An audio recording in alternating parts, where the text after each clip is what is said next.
illallah, zikir juga. Ada yang memakai zikir astagfirullah, zikir juga.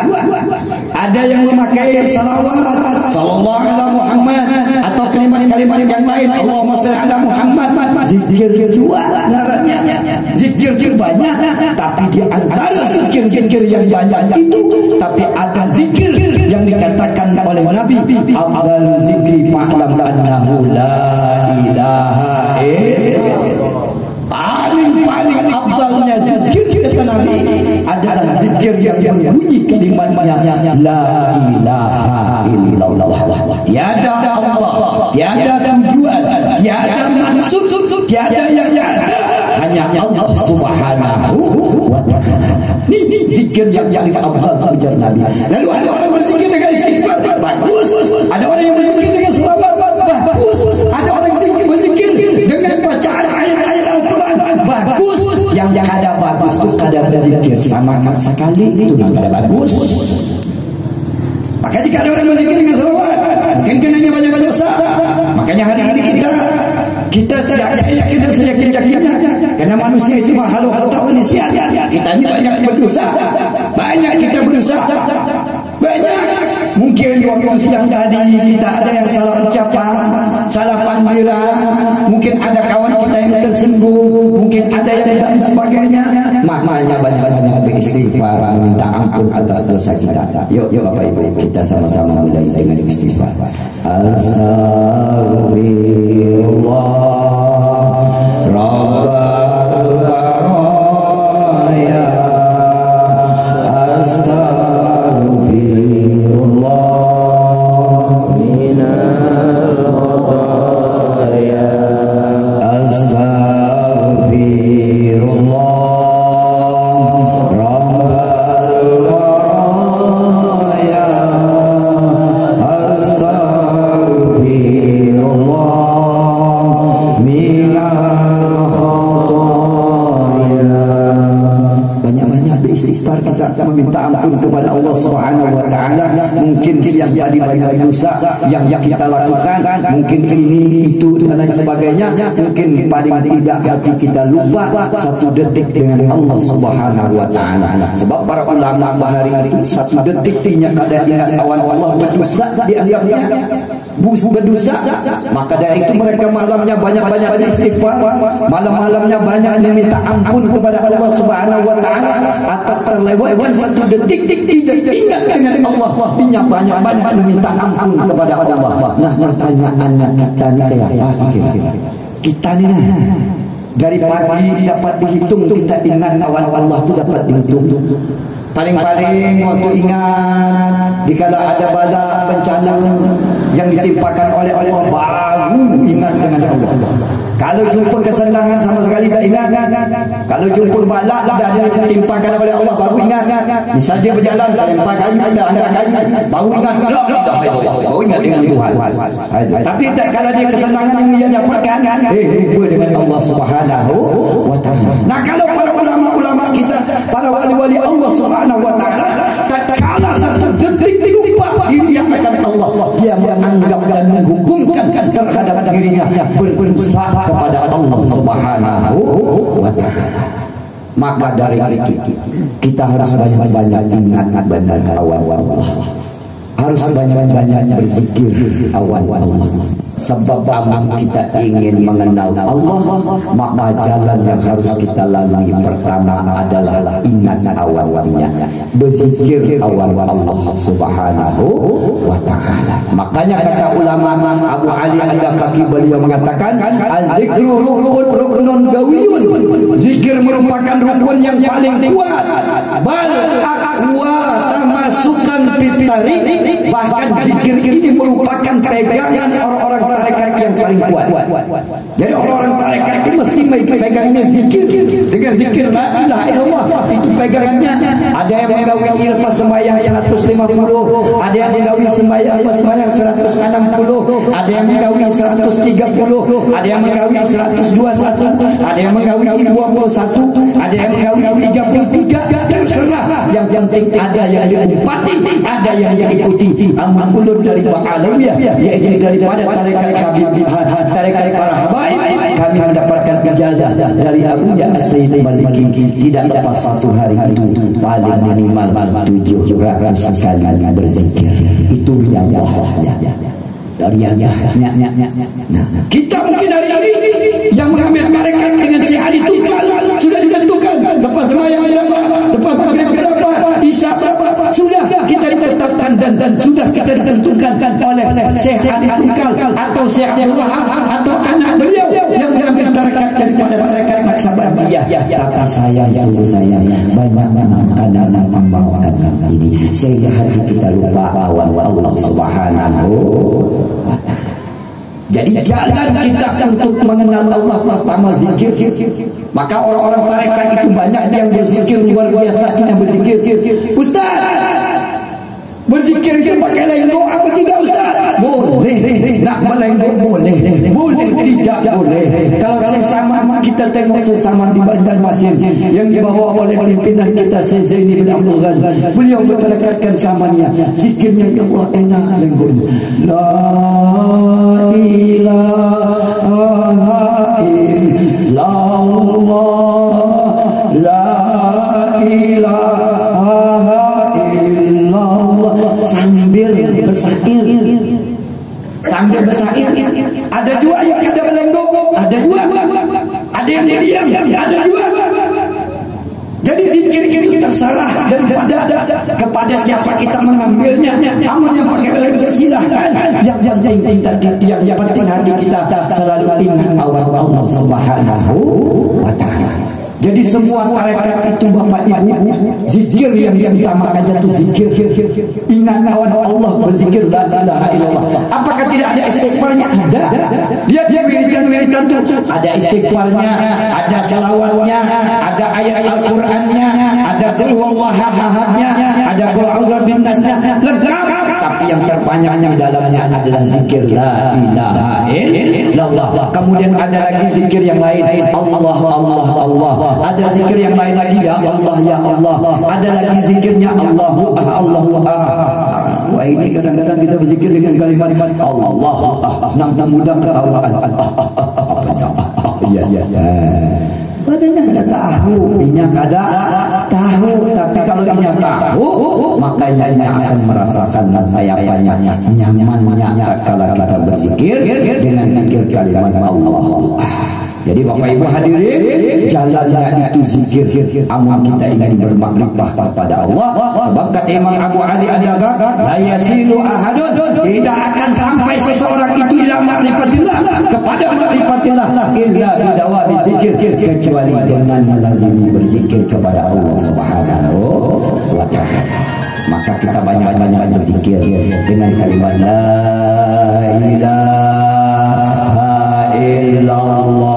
Sama-sama la ilaha illallah, la ilaha illallah, la ilaha illallah, la ilaha illallah. Banyak-banyak berzikir. Ustaz, berzikir itu harus kuat, harus kada kuat, terserah. Amun hendak kuat bagus, amun hendak ada dua bagus, berarti kawan kita, tetangga kita kadang terganggu. Amun kuat berarti kita ingin menyadarkan orang lain. Sebab kata Luqman Hakim, kata Imam Al-Ghazali, beliau mengatakan salah satu aswat yuhibbuhullah. Ada tiga suara yang sangat dicintai oleh Allah Subhanahu wa ta'ala. Jadi suara yang dicintai oleh Allah itu tiga macam. Tiga suara yang disayangi, dicintai oleh Allah. Yang pertama sautu suara ayam jantan. Suara ayam jantan itu paling disukai oleh Allah. Di kota Mandasar ada ayam, tapi tarai di kampung. Kenapa suara ayam disukai oleh Allah? Dengarkan ayam. Jam 2 sudah berkokok. Ayam tahunya jam 2, tahunya awan surut, tahunya awan pasar, buktinya kita manusia kada tahu awan jam 2, kita manusia kada tahu awan jam 3. Lihat ayam, amun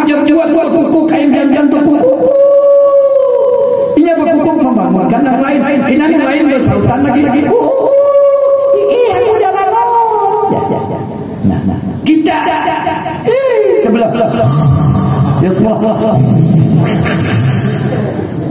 Jam 2.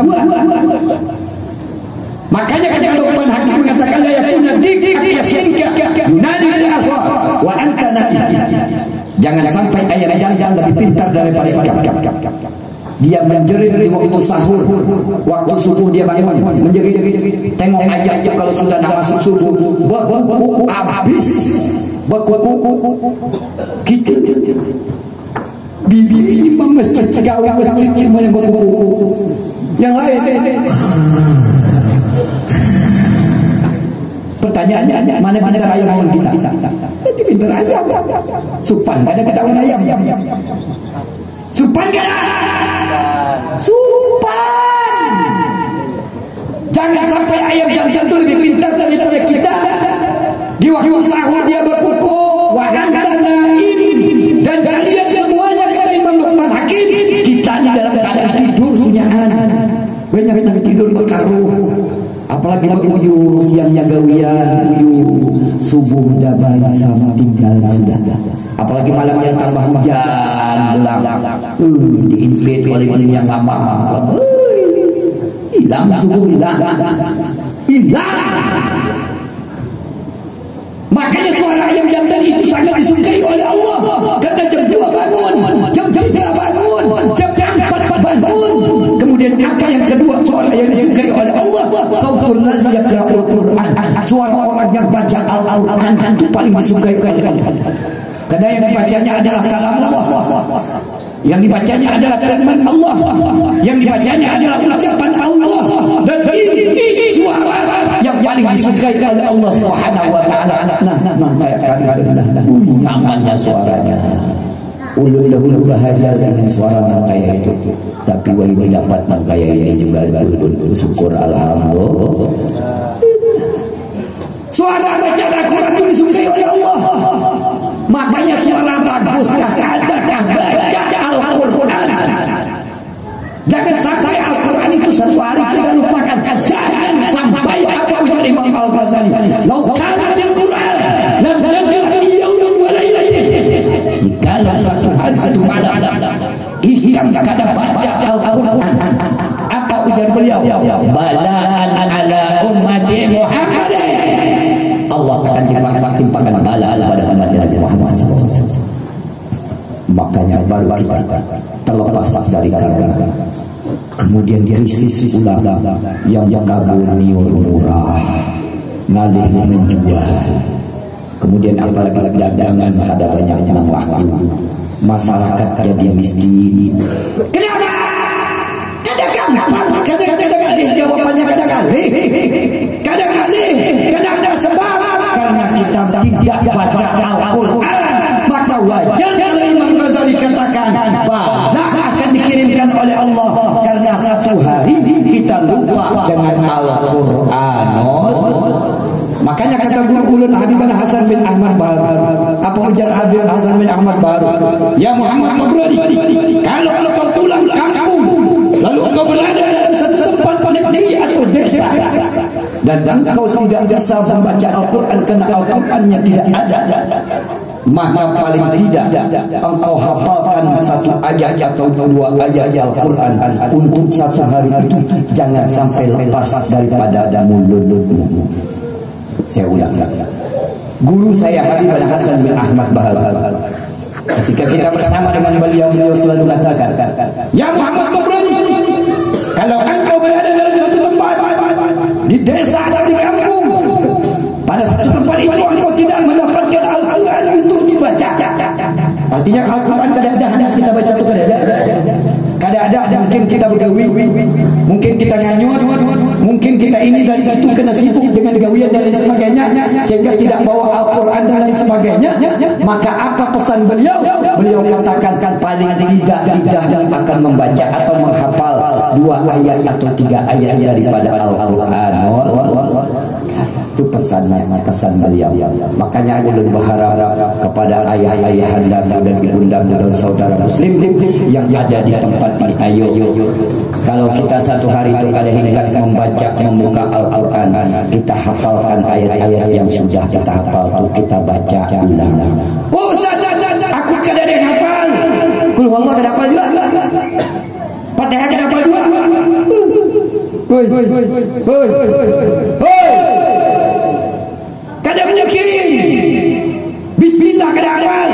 Fatihah kada hafal. Qul huwallahu ahad kada hafal. Boleh lah ambil tukulan kemahan tutup wali.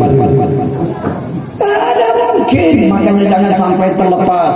Satu hari satu malam itu ayat Al-Quran tidak kita baca. Jika ayat Al-Quran tidak kita baca, berarti orang ini tidak angkat takbiratul berarti dia tidak melakukan salat lima waktu. Makanya ini pesan-pesan guru kita sampaikan setiap hari agar kita terhindar daripada bala Allah Subhanahu wa taala. Sebab bala umum wa ni'matut takhus. Bala itu bersifat umum. Siapa aja kena balanya, kiai ustaznya pada yang membuat orang lain, ustaznya kada berbuat, ustaznya kada melakukan, ustaznya kada jual balanya. Contohnya Pak Karona, sunyaan ustazkah kiai sunyaan kena imbasnya, itu yang awalnya bala, tapi kenikmatan yang datang khusus. Bapak dapat jualnya keuntungan sekian miliar, dapat ustaz tak dapat. Pengusaha dapat keuntungan sangat besar, dapat pengajar guru ngaji kada dapat. Itu kenikmatan bersifat khusus, tapi bala bersifat umum. Maka kita jaga bala ini jangan sampai diturunkan pada Allah, khususnya untuk kita, untuk negara kita Indonesia dan kota kita Kabupaten Indragiri Hilir yang Tembilahan ini. Mudah-mudahan terhindar daripada balanya Allah. Amin Allahumma. Catatannya jangan lupa untuk selalu mengulangi bacaan Al-Qur'anul Karim. Suara yang kedua dicintai oleh Allah Al-Quran, orang yang baca Quran. Kemudian apa lagi suara yang ketiga? Sautul ladzi yastaghfiruna bil ashar. Suara yang ketiga yang dicintai oleh Allah, suara orang yang beristighfar di waktu subuh atau di waktu menjelang pagi. Ashar itu subuh, waktu sahur.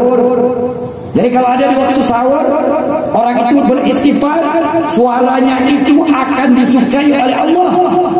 Makanya kadang-kadang kita dengar di masjid, lepas sembahyang ada yang beristighfar, Astagfirullahaladzim, Astagfirullahaladzim, Astagfirullahaladzim. Itu suara itu pasti dicintai oleh Allah Subhanahu wa taala. Sebab apa kata Imam Sufyan As-Tsauri, Inna Allah Ta'ala khalaqa rihan. Allah Subhanahu wa taala menciptakan angin. Allah ciptakan satu buah angin. Angin diciptakan Allah. Tahubu, angin ini bertiup. Tahmilu, membawa angin ini. Angin ini membawa apa? Al-istighfar. Suara orang yang beristighfar ini dibawa oleh angin.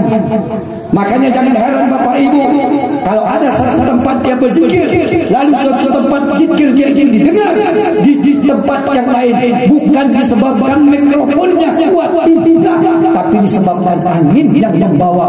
Karena ada satu angin yang ditugaskan oleh Allah untuk membawa istighfar, zikir dan bacaan ayat Al-Quran kepada orang-orang Muslim yang ada di tanah Indonesia ini, di tanah dunia Allah Subhanahu wa taala. Dan ini terjadi Bapak Ibu. Kami di pondok kami kecil biasa. Masjid 4 meknya. Masjid yang ada di kampung kami itu yang kada jauh dari pondok itu 4 meknya kiri kanan. Kemudian surau meknya ada 2. Kemudian kiri kanan lagi masjid seberangnya ada 4 meknya. Kemudian ada seberang sana surau lagi meknya ada 2, 3 lengkap meknya. Suaranya luar biasa kuatnya. Amun bertanding pasti menangnya. Ditandingkan ke suaranya menang.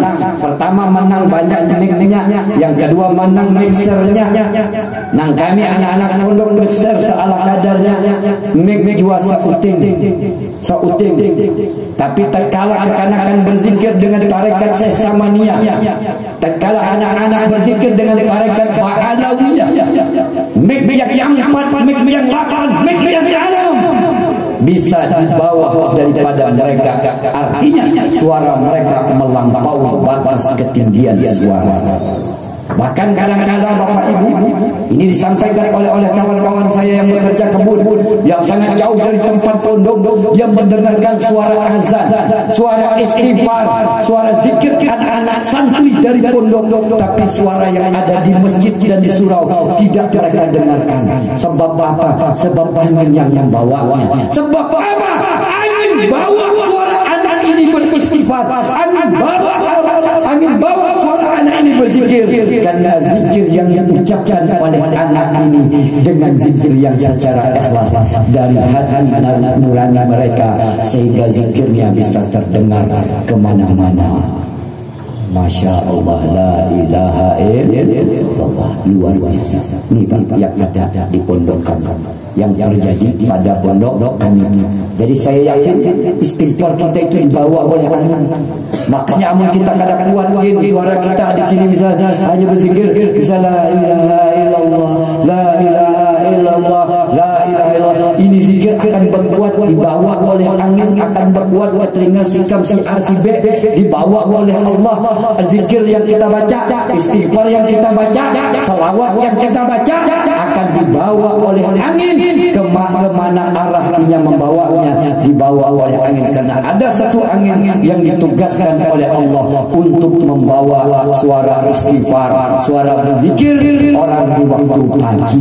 Makanya di waktu pagi banyak-banyak kita beristighfar agar suara kita, agar istighfar yang kita bawa ini ditiup oleh angin kemana-mana. Sebab kata para ulama mengatakan, iza kana ar-rihu tahubbul istighfaraka. Kalaulah andai kata ujar para ulama, zikir yang kalian baca atau istighfar yang kalian baca lalu ditiup oleh angin, dibawa oleh angin.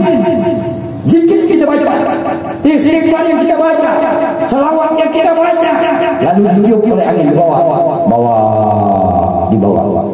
Wa kullu marra alaihi, dan setiap apa yang dilintasinya, setiap apa yang dilintasinya min makhluqat, daripada makhluk-makhluk ciptaan Allah. Jadi apa yang dilintasnya daripada makhluk-makhluk yang diciptakan oleh Allah, nak dia melewati kucing, nak dilewatinya ke anjing, nak dilewatinya hanya tumbuh-tumbuhan, atau yang dilewatinya lipan atau semut, yang dilewati oleh angin yang membawa istighfar ini. Wa kullu makhluqatin lahi yad'u lahu, dan semua makhluk yang dilewati oleh angin yang bawa istighfar ini berdoa untuk orang yang membaca istighfar, berdoa untuk orang yang baca salawat. Oleh karena itu Bapak Ibu, yuk kita berselawat. Sallallahu ala Muhammad, sallallahu alaihi wasallam. Ya Allah, wala angin istighfar, angin salawat ini ya Allah, semoga semua apa yang dilewatinya ya Allah daripada makhluknya, seperti mana ucapan para ulama, sehingga kami mendapatkan keridhaan, mendapat ampunan-Mu ya Allah.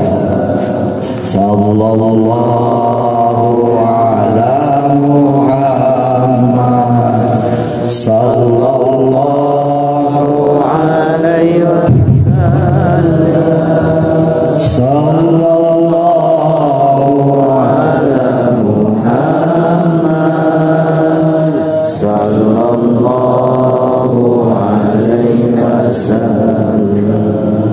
Jadi Bapak Ibu hadirin, istighfar yang kita baca, zikir yang kita baca, selawat yang kita ucapkan, itu ada angin yang membawanya. Setiap lintasan yang dilintasi oleh angin membawa ini, semuanya meminta ampunan kepada Allah atas apa yang kita perbuat, atas dosa-dosa yang kita kerjakan. Beruntung. Makanya kalau kita mendengar pengajian, mendengarkan selawatan, misalnya pas kita melewati ada orang berselawat, duduk kita setuman, duduk kita dengarkan, kita sama-sama mengeluarkan suara. Jangan nang seikong berselawat nang kita teguring, jangan nang seikong berzikir berkuat-kuat nang kita berbaya keluar. Ni kadang-kadang ni ada orang bertahlil di rumah diundang, ayo lepas maghrib lah di rumah aku bahaulan, tulakan ramai, nang keluar suara yang mimpin zikir benar yang lain terjemput-jemput. Ilaha Allah. Maka yang dianggap yang dibawa angin itu suara. Amun bakimot berarti bukan suara. Dipahami benar-benar bakimot. Jangan zikir dalam hati. Zikir dalam hati itu bagus saja, karena zikir itu terbagi dua. Ada zikir khafi, ada zikir jali yang bisa dikeluarkan, yang bisa bersuara, yang dikuatkan. Ada zikir dalam hati, sama-sama bagusnya.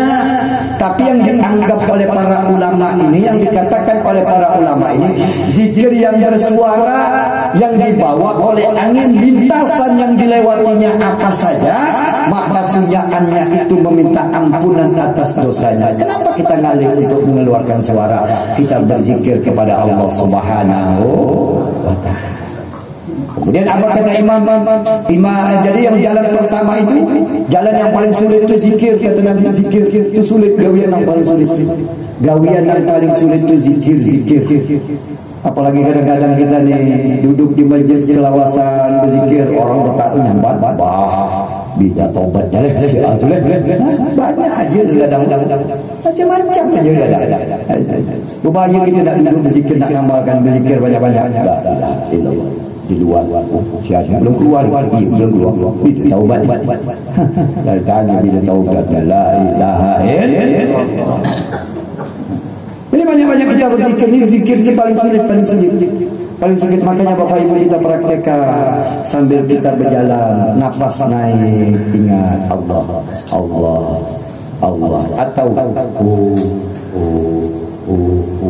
nanti lupa kita sebentar, ingat, ulangi lagi. Nah, kalau sudah jadi kebiasaan, menjadi kita kebiasaan, itu tidak perlu lagi kita keingat terus. Kita akan ingat terus apakah kita yang kita gawi, apakah yang kita kerjakan, itu pasti ingat terus. Tapi meriadahi pertama itu nang sulit itu pertama itu ibarat orang latihan. Kata yang pelatihnya ginilah, latihannya nandang bola tuh nang kayak ini, pas bermain itu kada ingat lagi dah.